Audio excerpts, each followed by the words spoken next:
Ang bagyong Yolanda, na kilala rin sa pangalang pandaigdig na Super Typhoon Haiyan, ay isa sa mga pinakamalakas at mapaminsalang bagyong naitala sa kasaysayan, na nanalasa sa Pilipinas noong ika-8 ng Nobyembre taong 2013.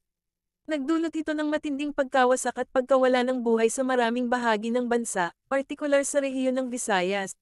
Lakas at katangian ng bagyo. Nagsimula ang Yolanda bilang isang tropical depression na mabilis na lumakas, at kinilala bilang isang super typhoon. Umabot ang maximum sustained winds nito sa humigit kumulang 314 na kilometro kada oras, 175 milya kada oras, nang tumama sa lupa, na may pagbagso ng hangin na umabot sa 380 kilometers per hour. Ang kategoryang super typhoon ay ginagamit para sa mga bagyong may napakalakas na hangin na nagdudulot ng matinding pinsala.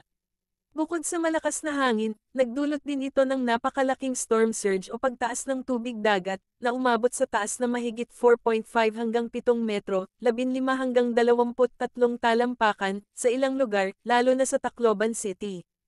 Ito ang isa sa mga pangunahing dahilan ng napakaraming pagkamatay at malawakang pinsala.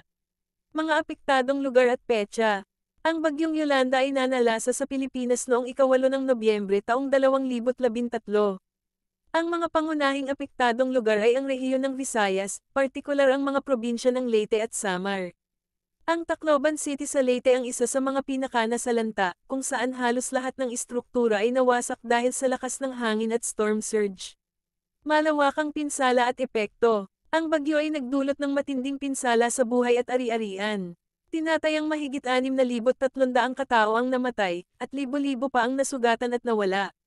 Milyon-milyong tao ang nawalan ng tahanan, na may mahigit 1.1 milyong bahay ang nasira o nawasak.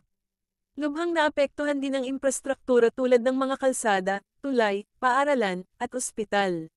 Sa ekonomiya, bilyon-bilyong piso ang halaga ng pinsala, na tinatayang umabot sa 95.5 na bilyong piso, humigit kumulang $2.20 bilyon USD noong 2013.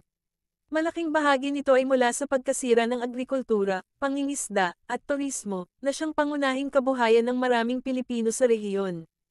Nagdulot din ito ng malawakang pagkawala ng trabaho at pagbagsak ng ekonomiya sa mga apektadong lugar. Pagtugon at pagbangon. Agad na nagpadala ng tulong ang iba't ibang internasyonal na ahensya at gobyerno, kabilang ang World Health Organization, WHO, at iba pang non-government organizations, NGOs. Nagbigay sila ng medikal na suporta, pagkain, tubig, at iba pang pangangailangan sa mga biktima. Gayunpaman, kinaharap ang mga hamon sa pamamahagi ng tulong dahil sa pagkasira ng komunikasyon at infrastruktura.